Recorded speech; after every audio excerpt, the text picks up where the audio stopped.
Welcome back to the Comeback Journey. Here with me is Kaitlin. We met in the Level Up Collective. We have a few mutual friends. You want to introduce yourself, give a little background? So I am Kaitlin Wren, and I met you through Jeremy Griffin, Level Up Collective.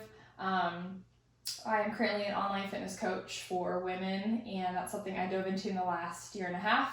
And then I also do client success coaching for my current business coach. So basically I help manage other online fitness coaches and their businesses online as well. And that's been my current role for the last 6 months with that coaching program. And then pretty much I've always liked people in fitness, so that's where I'm at right now. So you help other business coach, or your business coach, you help him and... Yeah. So I met him in a business mentorship program about a year and a half, 2 years ago now. And that was something of all industries, people who have a business, service-based business that you can take online. So all walks of life were in there. I mean, there is a woman who actually teaches you how to have a profitable soap company, but that's where I found awesome. My business coach. So he teaches other fitness coaches how to run a business online. Okay. Yeah. I feel like that would be a valuable service for a lot of people. Oh yeah, it's pretty big time now, especially with the current virus season going on. Yeah. Lots of people switching online, so it's highly lucrative. Some people would say saturated as well, but so that's only been the last year and a half though. But I in the past I've done sports my whole life. I've always liked sales and people, and I thought I wanted to do the whole med device thing. And then my dad's done food sales, so I wanted to follow that whole career path of people and sales and business.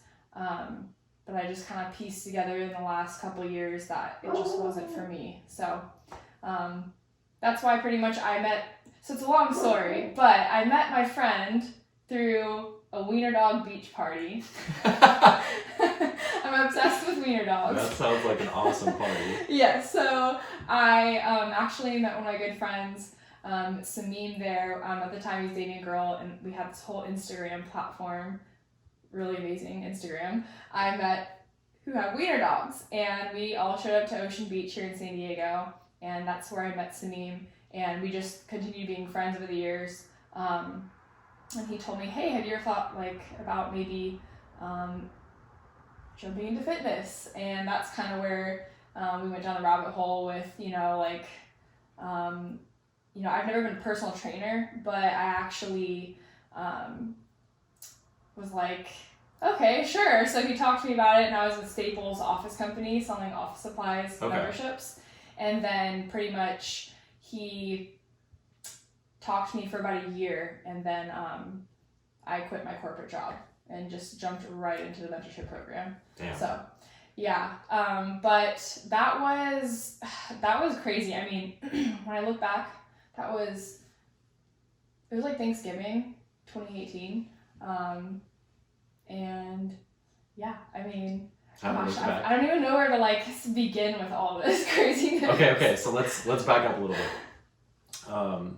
You said you grew up in San Diego, right? Or in this... Yeah, born and raised in this area, Rancho San Diego. I like to say Rancho San Diego instead of El Cajon. Yeah, it sounds a little better. To some people. I grew up in El Cajon, so I know. East County is what I usually say. But yeah, I'm born and raised here, and did sports pretty much my whole life. Softball, gymnastics, cheer. I thought I wanted to go to a big school, maybe away from home, but turns out didn't want to leave. I thought LA was too far, so I thought I was actually going to go to Snow State, which I had connected with Jeremy about that. Yeah. I think he went, right? He did, and another friend of mine went up there.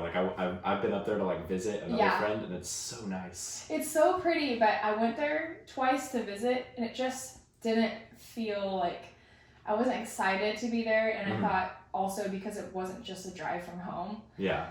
So it's a drive, but it's like a whole day. True.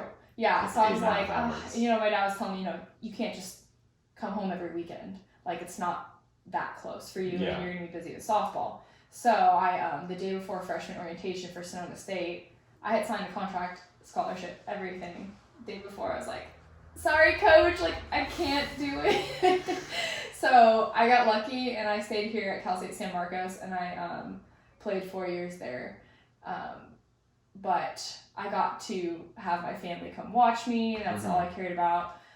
So I stayed here for 4 years, but towards the end of college was when I met my now husband. Okay. And I actually met him, and then ended up getting married, and I moved to Japan. So my dad's like, you won't go to LA for college, but you moved to Japan. Okay, so I want to hear more about Japan. So how did you meet your husband?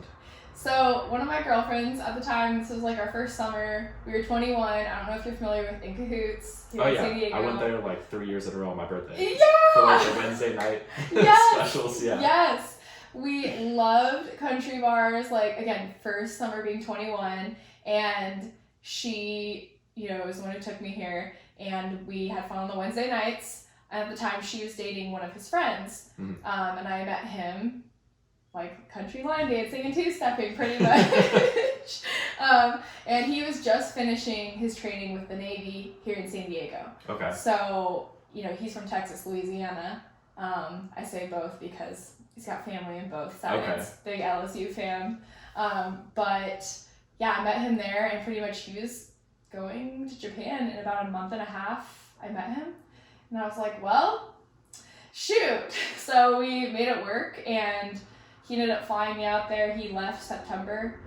He flew me out there in December, and I got to go for a month to Japan. Damn. Yeah, so it was wild. I mean, I was finishing my last year, my senior year softball college, and we did a year apart with his first year in Japan. So that was crazy. I mean, the long distance was hard. I had softball to focus on my last year, and I got to go back out to Japan one more time the following summer, and that's when we got married. In Japan? No, he came here. We actually had a courthouse wedding 2014, and I moved to Japan shortly after that. Okay. So, yeah, so I met him. He was there for a year. I ended up moving a year later, and I moved there for 3 years, and he was there for 4. So you did long distance for a year? Yeah, and I look back at it, it was super hard during it. I'd never done anything like that before. But again, I was super busy with softball, and I'm really lucky. I have my whole family here, like 70 members of my family in San Diego. No one's ever moved. So I'm super lucky. I was busy and had fam. Yeah. I'm like, my girlfriend lives in Arizona right now. Okay. And I'm moving out there, but like not until like January, February. So like, I've never done a long distance thing either, and it seems like it's super far away because I can't go there right now. Right. You know? That makes it kind of worse, I feel like, mentally. Yeah. Yeah. But it's not as bad as I thought it was going to be, like doing long distance, but... Right. I think at the time I had more, not that I don't have freedom now with online, which is great, but I'm much more busy. I have a lot of focus on projects. I'm really excited. I have things to do. Whereas I think back then, I still almost felt like a kid. I didn't have as much responsibility, being that I was in school. And not all I had to do was school and softball. So I think it was kind of almost like La La Land. Yeah. In a sense, I didn't have, it was a different like focus I had then versus now.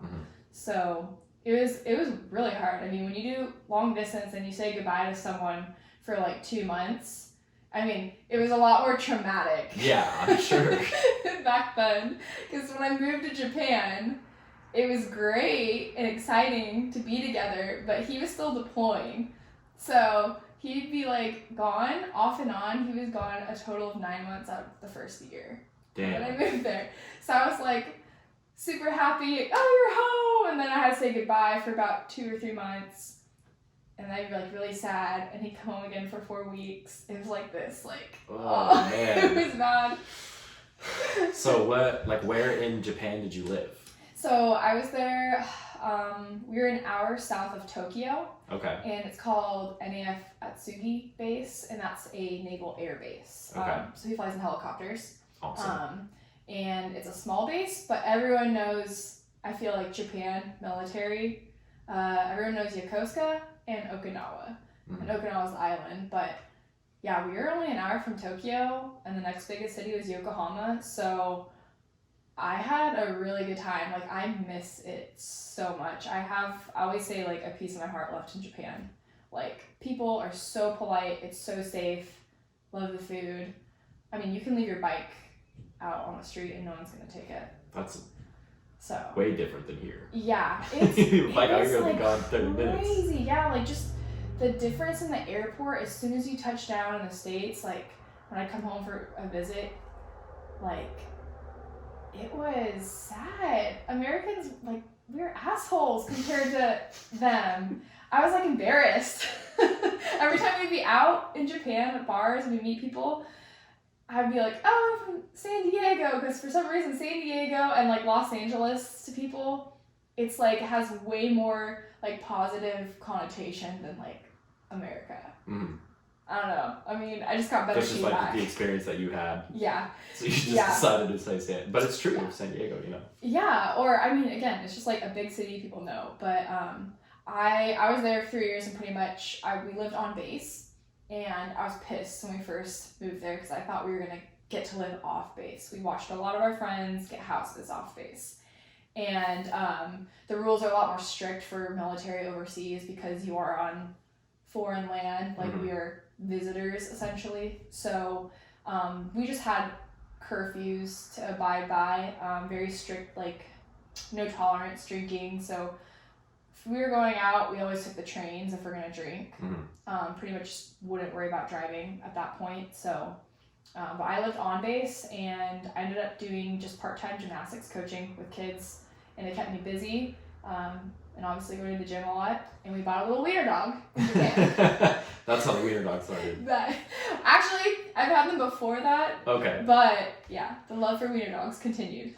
So when you were teaching gymnastics, did you have to, like, learn Japanese? So this was on base, so it was Okay. still with the kids who were American kids. Okay. There were still actually, because some of the people, we would marry Japanese citizens, so sometimes we did have mixes of kids that spoke both, so that was actually kind of cool. But, I worked with, anywhere from, like, 3-year-olds to, like, 14-year-olds. Okay. And ironically enough, the 2 girls who ran the program with me, the girl who founded it, they're both from San Diego. Really? And I knew them because of mutual friends. And the girl, Aubrey, who started the program, I went to high school with her cousin, who's one of my good friends. Small world. Really small world. It was so weird.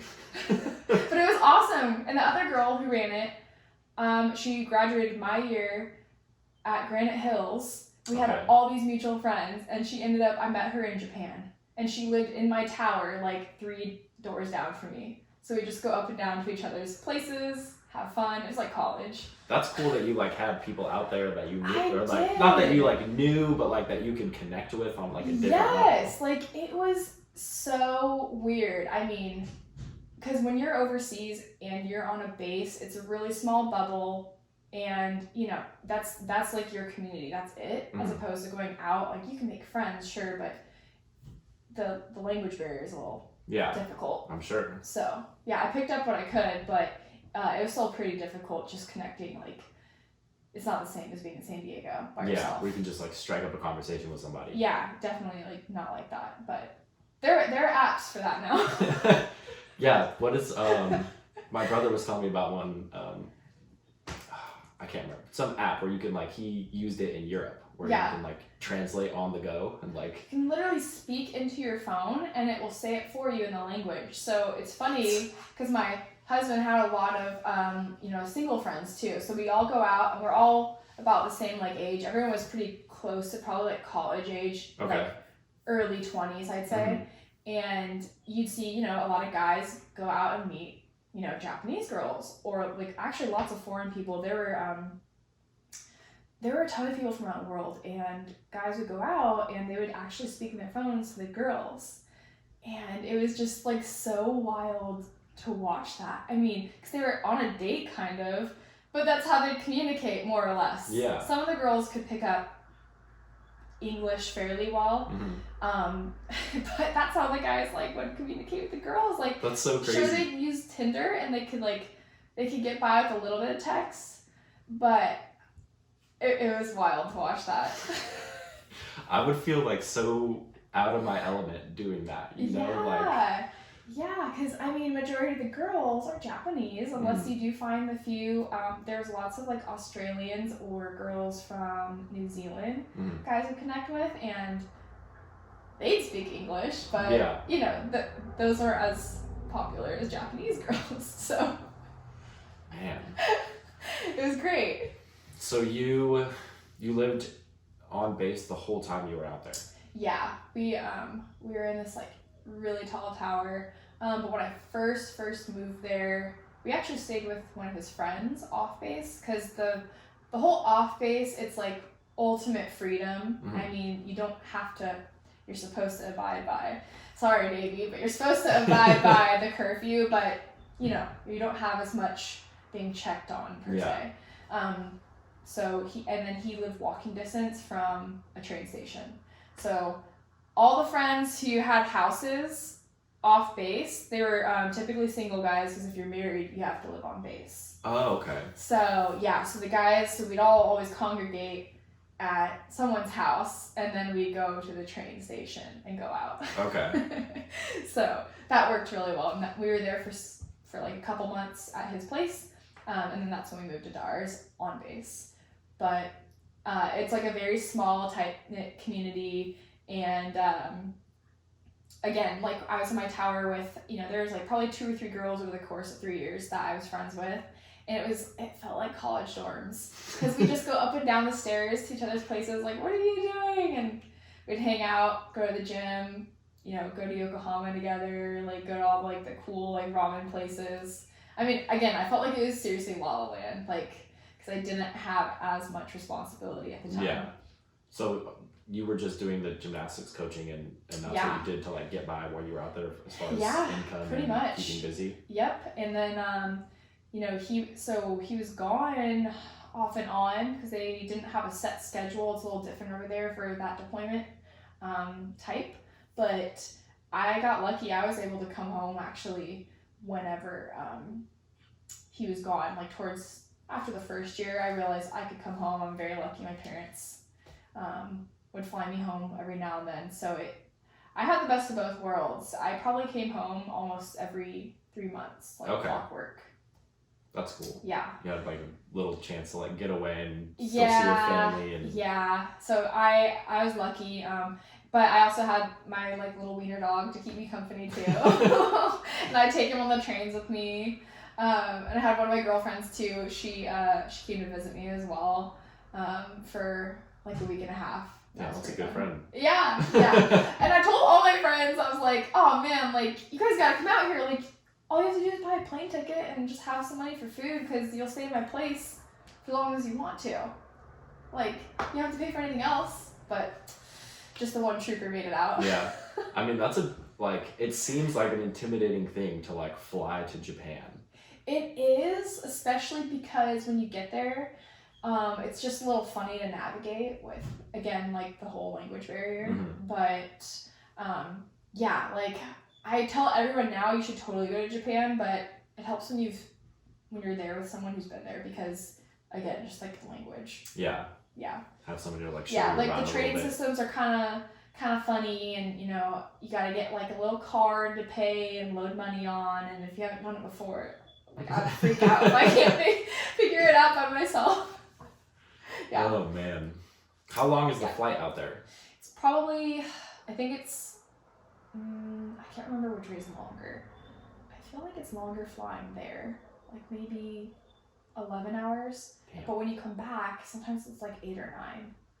Why didn't that? I think it's like the tailwind. I don't know. Okay. Yeah, that makes sense. But it's not as bad. I got used to it. I probably did it like 10 times. Like flying back and forth? Yeah. And I was like, dang it, after I realized, I was like, I should have got the points and all that. With like the, right. you know, all the like apps and stuff.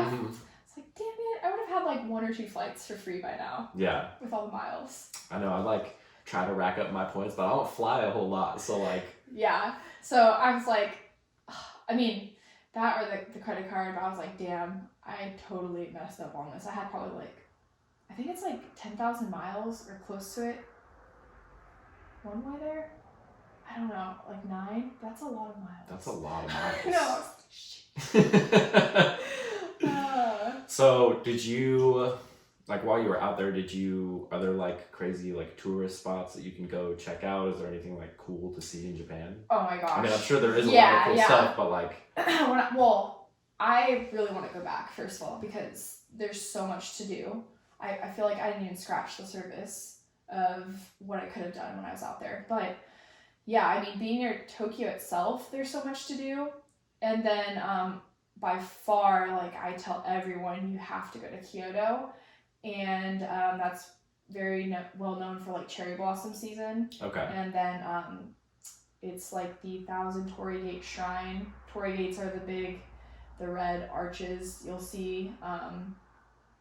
It's a very like symbolic Japanese symbol, but that shrine, the Golden Temple in Kyoto, and the bullet train is what Japan is known for too. You can ride, so we rode that, and then of course Hiroshima, like so much history. We saw the bomb site where we dropped in Hiroshima. That was like, it was weird. It was very eerie. It's like an untouched area, like you can still. So I think they keep it just manicured enough to stay that way. Mm-hmm. But it's like gated around, okay. So you can see it from afar. And they have like a memorial site, and then they have like a museum you can go into, and they have like more information. But it was just, it was so eerie to be there, like being an American too, knowing like my country did that. And it was wild. Like, again, lots of history in Japan, and their snow is out of this world. We went snowboarding there 2 years in a row. Oh my gosh, like. San Diego girl seeing Japanese snow, like I had no idea. Like, he took me snowboarding there for the first time I visited, and there was snow like up to my knees. Like, to me, that's wild because I haven't seen a lot of snow in my life. So we went snowboarding for like 5 days, and we were just going through powder up to our knees, and that was like 4-hour drive from where we lived. Okay. So that's called Nagano where we went, and it's known for like their hot springs.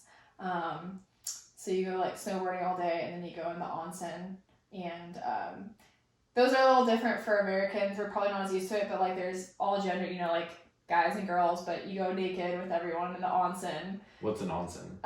It's just like a big hot bath you can go into, like a big steam room, but the bath. Okay. So and then they're kind of funny with some people, and tattoos. There are certain places that don't allow tattoos. Really? So you have to kind of do some research, but I think they're lifting a little bit more of it. But it's just known for like the Yakuza. That's their version of the mafia. So I think they associated tattoos with gangs. They don't want trouble. Yeah. Yeah. Yeah. Literally, like, this could be a whole other like podcast talking about Japan, but man, I want to go back so bad. I have friends that are still there. I'd like to go visit. And we have some other friends in the Navy that I think are going to be moving there. So I'm like, yes, like free place to stay in Japan. Yeah. Yeah, lots of places. And then we moved back in 2017 in the fall. Okay. Yeah. So just a couple years ago. Yeah. So yeah, it'll be 3 in November this year. Okay. Yeah, it's weird. Time flies. But I was excited to come home because I had missed San Diego. I had a whole new appreciation, honestly. Like, I know San Diego is one of the best cities, but every time I'd come home, just like driving over Coronado Bridge, like in my car, listening to my radio, I mean, I had like a whole new appreciation for home after I lived in Japan. Yeah, especially for like that amount of time. Yeah, I mean, and again, I was very thankful to come home and as often as I did, but just, I don't know, it's just like the ability to, speak to people, to go out and about, The driving, because the driving is kind of funny in Japan. It's opposite side of your car, opposite side of the road. Okay. And I had to get used to that. But just, the radio was, funny there to mess with. We had a weird little Japanese thing that we just didn't use. We had to plug in our phones otherwise. But the driving was like, you basically drove really slow there. And the freeways were toll roads. So when I came home, everything's just bigger and wider and more open and pretty. And it was weird, like the littlest things. Turning on my radio, like, I remember it was like one of the weirdest, like, happy feel-goods for me coming home. I don't know why. Just like turning it on, like hearing the music you want to hear. And, simple to just push a button and it comes on. Yeah, and just being able to go in my car and not have to like drive in mayhem. Yeah. So, yeah. It's so weird, like, 'cause I haven't talked as much in depth about Japan as I have right now. So, looking back, I'm like, oh man, I really miss it. But it was wild. And then at the time, I wish I knew what I knew now. Yeah. Then with the online world, because I'm like, man, like, I had so much time I could have dedicated to the computer, to filming, to anything. Yeah. And I was like, shoot. But now, like, I'm thankful that I still found it nevertheless today. Better late than never, right? So when you came back, what did you do, like, after you came back, after you moved back? Yeah, so literally November 2017, I literally remember I was chomping at the bit to get started with my career.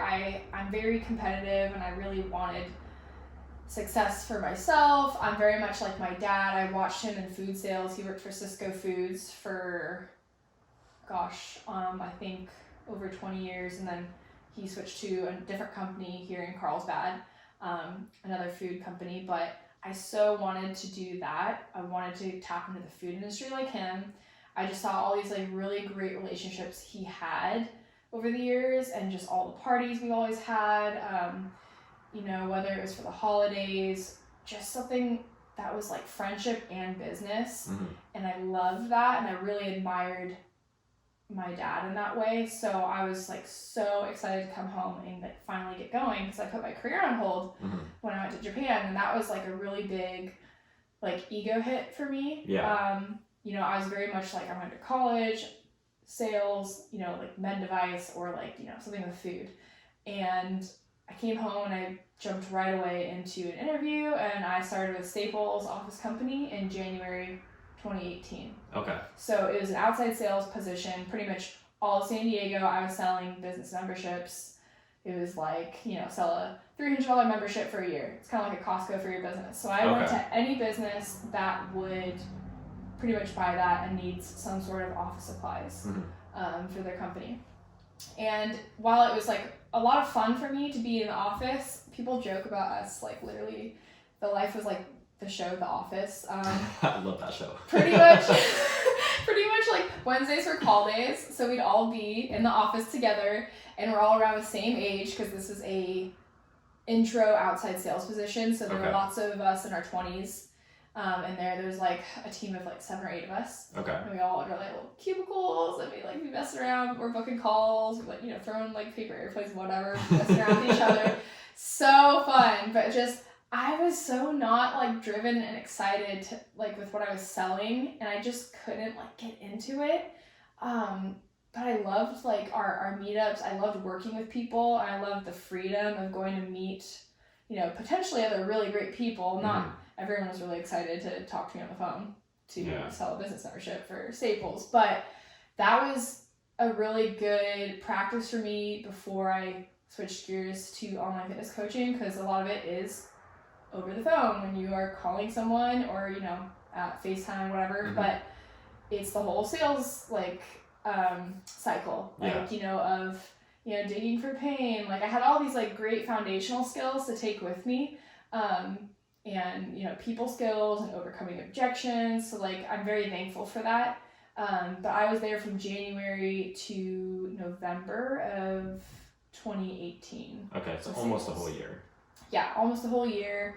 And then that's right when I just jumped right out of it and went straight into a $10,000 program. So I was like, okay, I'm Like a gonna jump out of mentorship it. program? Yep, the Okay. business mentorship program. So they help you craft your offer. So for me, it was gonna be like, is it gonna be a 3-month thing or a 4-month thing? Price points, who's your ideal client.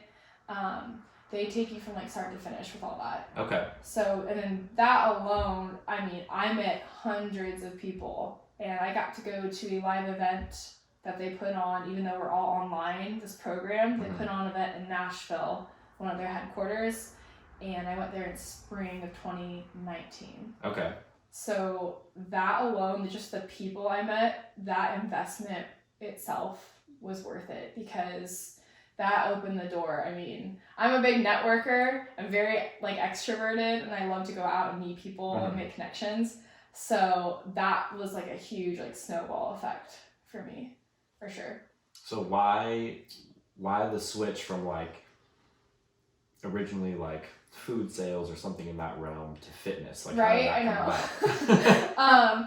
Well, I played college softball. I've always been in like team sports, and just I'm competitive, and I've always been an athlete. So I knew with that, and I've seen a lot of, again, my dad, I saw him work with a lot of ex-NFL players.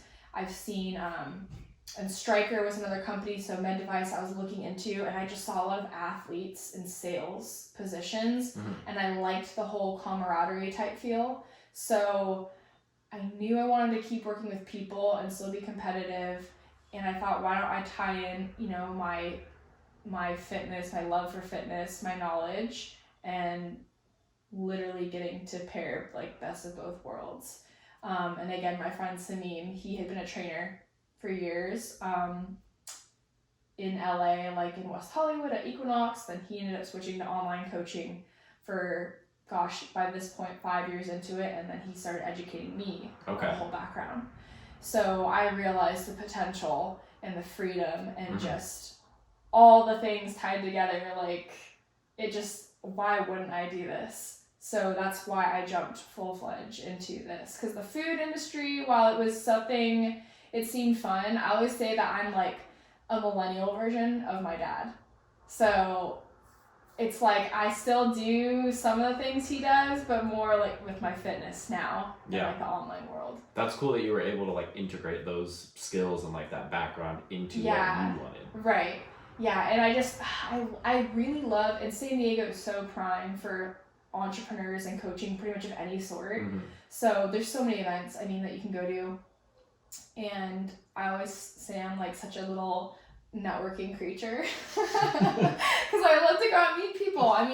Regardless of, I don't have an end goal. Like, I don't have a purpose to just go out. It's simply like just because you never know who you're going to meet. And, it could be your potential business partner, or it could be just an opportunity to partner up together, and it could be a potential client, or maybe it's someone you can even help and connect with another person. Yeah. So that's why I'm like always super excited, and I genuinely am good at connecting because I really like to just talk to people. That sets you up for like endless opportunity. If you have that type of personality and that mindset, like you can go out like and on a whim like meet, and connect. And you never know. Yeah. Like you literally never know. It's just funny. Like I've met a girl at In-N-Out before who wanted to take pictures and partner up for photography and stuff. And Jeremy and everyone like connecting on our Instagrams, like you never know who's gonna help who with what. It doesn't matter like what your expertise is. So that's why like I'm super excited in this whole world. And I always feel like this online world, I feel like some of my friends who, they're more or less, I don't know what to call them. I've like joked with other friends. It's like there's muggles and then our world. Or like I say like civilian life, and like it's just funny because to see all the like online like networking, it feels different now with the coaches versus people, who aren't doing it, or our friends like back in our hometowns. It's just they're still doing more or less corporate life, and it's just like different. I don't know. Can you like kind of understand what I'm saying? Yeah, so I have like my background is like a little different. Like I went I went to high school out here, and then I went to Grossmont Community College for a little bit, and then I like had like a 8-year shit show party life and like, did nothing. And then I started working at Costco in 2017, and I was like, good job, like health benefits, 401k, all this good stuff, and like paid vacation, and I was there for 2.5 years, and I was miserable, and I was like, I can't do it. Like for like a solid 8 months, like the last 8 months that I was there, every day I went to work, I was miserable. Yeah. And I finally was like, I gotta get out. So I just walked in and like put in my resignation, and just like that. Wow. And I didn't have like a backup plan. Like I worked 2 jobs for like 2 years, like solid like 80 hours a week of working, like Costco in the morning and bartending at night. And before I quit Costco, towards the end I was only working 1 job, and then I went back to the restaurant I was previously working at, and I was like, they asked me to come back, so I was like, okay, like I want a management position, and they were like, we'll see what we can do. And so like I ended up getting the position, but I quit Costco before I knew that I was going to get the management position. I just knew that like Costco was not the purpose, so I was like, fuck that, get it out of here. And I got the management position, and I was like super excited. This was like January this year. Oh wow. And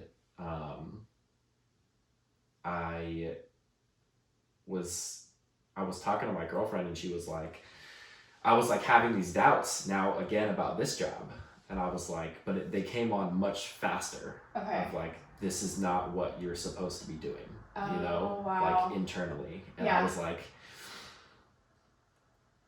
did I take this job just because I wanted the title of manager, or did I take it because I actually wanted the job? And I realized that I took it just for the title, you know? And, I was like, fuck, this is, you know, and so I like sat down, and I was like, what do I want to do? You know, like I have been doing this podcast for, you know, a few months, and it's a lot of fun. Like I thoroughly enjoy doing it. And like as I do it more and like have conversations like this, I realize how much I enjoy it. Yeah.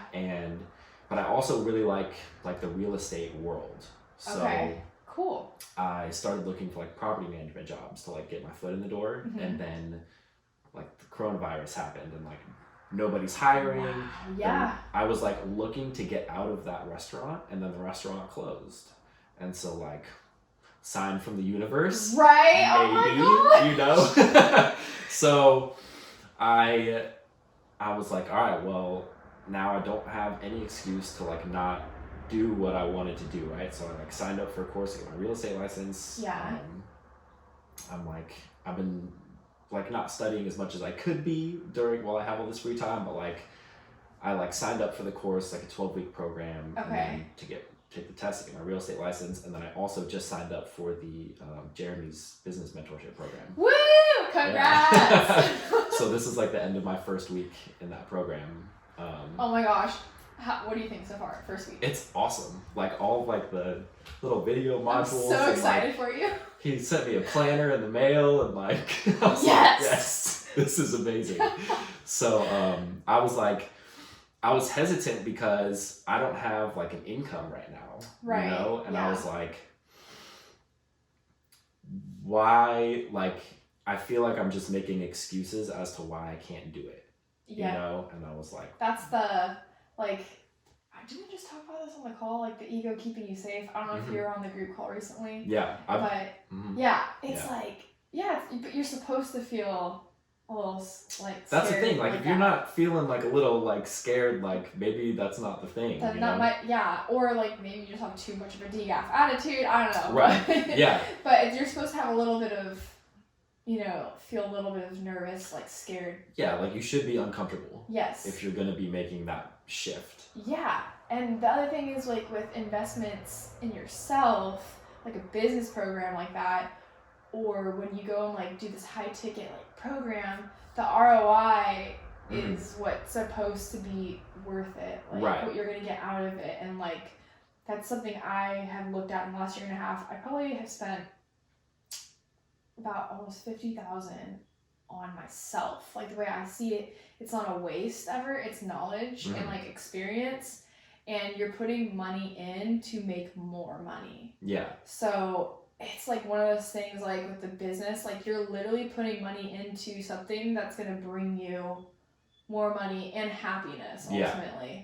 So people just like get scared, and it's sometimes I have a hard time, like it's hard to like convince people when they're that scared, but when you really can show them like the reality of what's possible, I mean, like business programs, like I'm so for it, but you do have to have like the right mindset going. Yeah, it's not something that you can like half-ass and like hope to get value out of it. Like it's a like full commitment. You know? Like, and like I was just talking about this with a friend on the phone, but it's one thing to invest and you put your money where your mouth is, cool, you sign up with this coach and they're going to give you all the answers, but like you still have to show up. Mm-hmm. And while some coaches, you know, they push how they're going to be holding you accountable, like you still have to do the work. It's still like, I like to say like 60-40 or 50-50, both like coach client,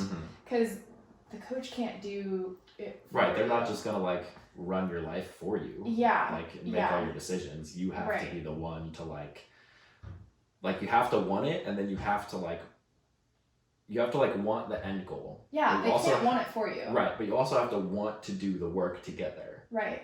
Because if you like, you want to get to the end, but like, I got to do all this shit in the meantime, like you're not going to get far. Yeah. And like I tell, you know, clients, whether it's fitness or business related, like I heard this analogy and it's so good. It makes so much sense. Like 2 different analogies. Like just because someone gives you a shovel and like tells you like how to dig this hole, like you still have to dig it. It's still a bitch. You still have to like sweat and put effort in, and it's a pain in the ass.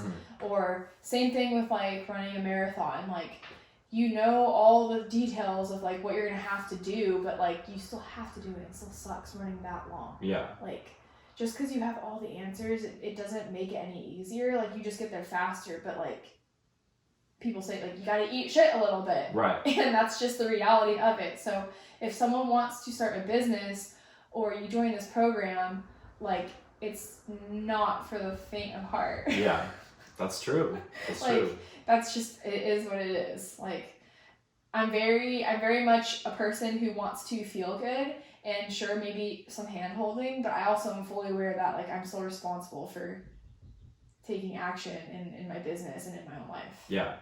So I think another key component is like the people that you associate yourself with during this type of process. You know, like if you're trying to like make this leap and like you want, like you got big dreams, like you're gonna do shit with your life and like climb this ladder, you know, like you don't want people around that are gonna be like, you're an idiot. Like, you know, like the naysayers, like, are you sure about that? And you're just like, I'm not stupid. They make you feel dumb. Yeah. You're like bad about yourself. Yeah.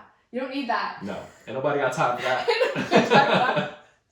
No, but seriously, like it comes, and you gotta be careful, because like I hear it from you and my family. They're just like, you know, like you have your dreams, and then you have your reality. And my dad said that to me, and I was because like I know they care, but it hurts still when like you're told like basically, you know, be careful with your dreams. Yeah, like don't live in fantasy world. Yeah, I'm like, so it's like it's fine. It's like I feel like it's motivation. I'm gonna just like work harder and like in silence. Yeah.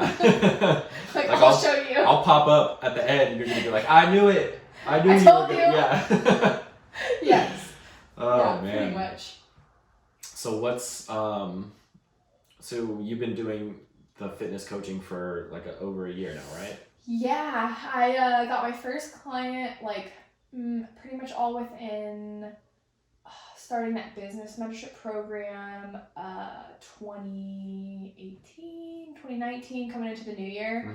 And I gained a few more shortly after that, and that was, you know, I like to call them like beta, like testers for like my offer, see exactly what it is I want to like take parts out, what do people actually need, what are more common things that people keep experiencing. So lots of people that were, you know, like I knew personally, it's always a great way with the business to get going and try things out with people, and I still felt like I just wanted more knowledge or experience in like a program myself that I put myself through, so I could just get an idea of more structure, and just to learn more. Yeah. So I had like probably about 10-15 clients in the course of a year, and I just felt like I wanted more, and then that's when I was really like, oh man, like I really want to work with Jeremy and learn more. So I wanted the business sides of things, kind of like coaching people, but also like I wanted to go follow a very structured routine fitness nutrition plan, and things that I value too, that I want to teach clients more on. So then that's when I had my clients, but then I kind of switched gears and focused more so on myself the end half of 2019. Okay. So then that's when I joined Jeremy's MBS program, like I think it was probably August or September. Okay. For 4 months. And then I also hired a mindset coach. So he has a really cool background in like neuroscience, but he's also been a personal trainer. So he's like super knowledgeable in a lot of things that you could like about. And you could like apply that. Yes, I could apply for myself and clients. Right. So I pretty much like hired multiple people last year that I'm gonna learn things from that I value and can share with clients. So I get to better myself and other people's lives ultimately. Right. And that's pretty much where I started integrating new things and automating my program and making different modules. And that's been like a long work in progress. That's it's not just like you can be a fitness coach and then, just like create all this stuff like right away. Like it definitely takes time, and so the end half of 2019 has pretty much been like research, implement, create, like ham. So then that's where I realized I really love people and like masterminds. I went to probably like 4 or 5 of those, like smaller group things where we meet at like a hotel for like a big lecture like weekend, and I really love connecting, doing those. So how do you get into like how do you find these, like for you specifically, like where did you look to like find aspects that you knew you could relate to? Right. Well, the very first one in Nashville, that was because of the mentorship program I was in.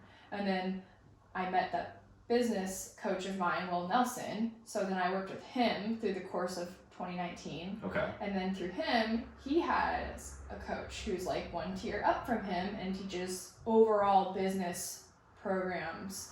Not necessarily just for fitness, but this guy teaches like overall like lead gen, marketing, sales kind of thing, structuring masterminds. But this guy was putting on his event in San Diego, so he put on something in La Jolla in November, and I went to that. And so it's kind of like through mutual like acquaintances, and then also, again, my same friend Sameen, who got me into the online world, he told me, hey, like you should follow this girl Angie Lee on Instagram. She's hosting a 1,500 women's entrepreneur event in San Diego. Like, you should totally go to this. Immediately bought my ticket, went by myself. I knew there was going to be some girls there I like wanted to meet in person, and probably will run into some girls I might know already. Went by myself. Amazing. Like 1,500 women, all entrepreneurs online. Angie Lee is like the shit, and I bought my ticket. Shout out already. Angie Lee. Yeah, literally. She lives here in San Diego, and she had all these other women who basically you just find all these people on Instagram, and you see like who knows who, and then you kind of like see who's putting on events and such. And there's tons in Southern California. So I kind of just started following people, and then you see who's putting on events. And, other friends tell you about events and you go to them.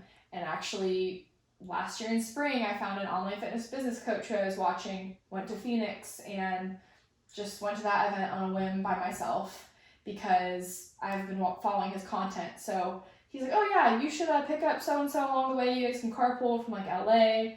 I met one of my best friends, Hannah. She's another online fitness coach. To this date, we're like BFFs now. I only met her a year ago at this event. And then I met my mindset coach there as well. So like, it's just like a series of events that keeps like connecting. It's super cool. Everything just seems to line up. Yes. Yeah. That's awesome. That's why I always see it. Like, there's always like something to come out of something. Mm-hmm. Whether it's like good or bad, like you're going to learn from it. Again, new best friend, business partner, like whatever. That's coach. incredible. Yeah. So what's the plan like moving forward? Like you just finished this Mind, Body, Soul program a few months ago. Yep.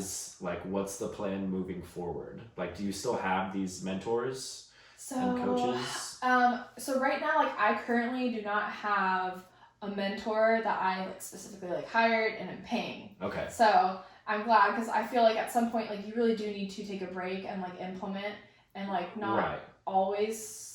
I mean, this is my just personal opinion, but I just had someone, for about a year I had 1 to 3 coaches at all times. Mm-hmm. And while that was super great, like I'm kind of taking a break in a sense. I'm still like part of the Level Up Collective. I still am coaching within my business coaches program. So like I'm still a part of communities. But right now, like I'm actually taking the time to do like automation of my program for my online fitness coaching for women. And then I'm still also delegating time to my coach. So I'm creating content for him, helping manage those coaches, supporting them in whatever it is they need to be successful. And I'm still figuring out, like, to be completely honest, like, I don't know if I want to have fitness coaching clients, like my end game. I love what I do, but I just don't know if there's going to be more with me as, like, coaches and a coach in other programs, or I don't know. Like, so I'm just kind of, like, treating it, like, I'm just, like, really open. I'm just meeting people, and I'm continuing to learn, and I'm open to like opportunities. So this is the thing. I was talking to one of my friends yesterday, and he is like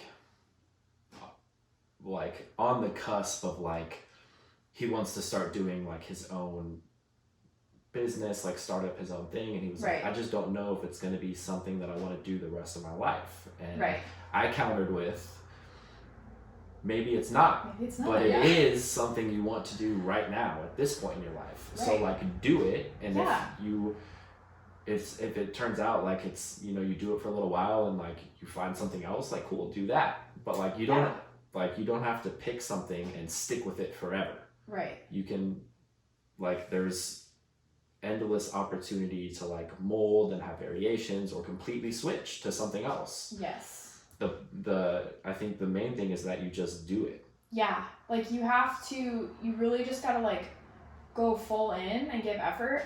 And yeah, if something changes, then you can pivot. Like, it's not the end of the world. Like, that's the beauty of 2020. Like, you can like start something and then you can start something else. And I mean, you gotta be careful of shiny object syndrome and like getting excited, all these different things, which I get like that. But I do too. Yeah, like it's, I mean, it's still a stepping stone for the next thing. Like, you'll probably learn some things that you can take with you to the next thing. Like, or this thing that I'm doing right now, maybe, like, I'm going to meet someone who's going to be a potential business partner. Like, you never know, but it's not going to ever be, like, a negative. Yeah.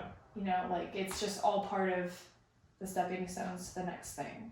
Or maybe this is end thing. I don't know. Like, maybe he ends up loving it. Right. That's the thing. Like, but if you don't do it, you'll never know. Yeah. So it's like people just get so caught up and worried, like, what if, but you just like have to do it. Yeah. And that's like one of the, like, it's easier said than done kind of thing. For sure, yeah. And like I hate being the one to be like, just do it. So I know what it's like to be on the other end of it, and I'm like, easy for you to say. So I get it, but also it's like, it's true. Like, jump off the cliff. I promise you'll live. You'll be fine. Yeah. I mean, worst case scenario, you figured out something you don't want to do. Yeah, exactly. And you like learned more about yourself in the process. Totally. Like, man, like business coaching, and when you are in charge of other people, like you learn a lot about yourself real quick, and you see your flaws and your strengths all at once, like real fast too. it's like the quickest way you want to start, or I'm sorry, you want to go through like personal development and like really like strengthen whatever it is you need to work on for yourself. Go start a business. Like you'll see, you'll see real quick like what you need to work on. Oh man. Yeah.